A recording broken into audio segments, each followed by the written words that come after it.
Bertemu lagi dengan saya Eka, analis dari Binarta. Hari ini saya akan menginformasikan update untuk emiten PT Unilever Indonesia Tbk dengan kode saham UNVR. Pembahasan pertama mengenai kembali membukukan pertumbuhan. Setelah mengalami penurunan pada 2021, pada kuartal pertama 2022, Unilever kembali tumbuh seiring peningkatan volume penjualan dan meningkatnya mobilitas publik. Penjualan Unilever meningkat sebesar 5,4% dibanding dengan tahun lalu menjadi 10,8 triliun pada kuartal pertama 2022. Penjualan segmen Food and Refreshment meningkat 8,15% year on year menjadi 3,7 triliun. Penjualan tersebut merupakan penjualan kuartal tertinggi sejak 2020.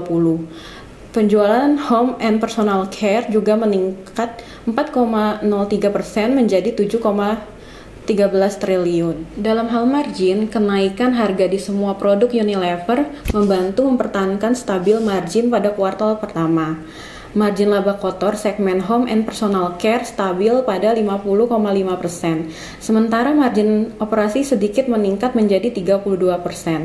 Margin laba kotor segmen meningkat menjadi 45%, sedangkan OPM juga meningkat menjadi 23%. Karena kami memperkirakan harga dan volume penjualan domestik akan terus meningkat, kami menargetkan penjualan Unilever pada tahun ini mencapai 41,9 triliun atau tumbuh sebesar 6%. Selanjutnya, pertumbuhan laba yang kuat. Sejalan dengan peningkatan penjualan, laba bersih Unilever juga tumbuh sebesar 19% menjadi 2,02 triliun.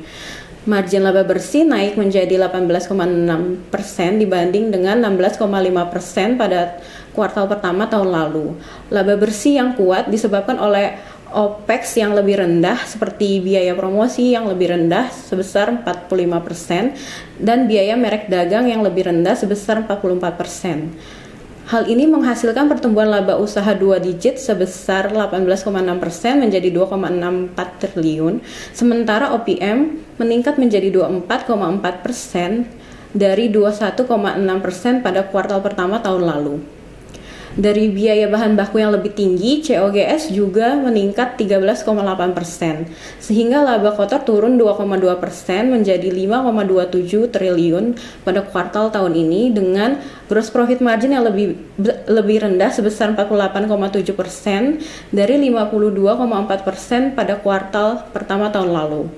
Sehingga kami menargetkan laba bersih Unilever tahun ini mencapai 6,6 triliun atau tumbuh sebesar 15%. Untuk valuasi, kami menargetkan PE Unilever sebesar 31 kali untuk tahun ini dengan target harga sebesar 5.700 yang mewakili 21% upside. Sekian update dari kami. Terima kasih.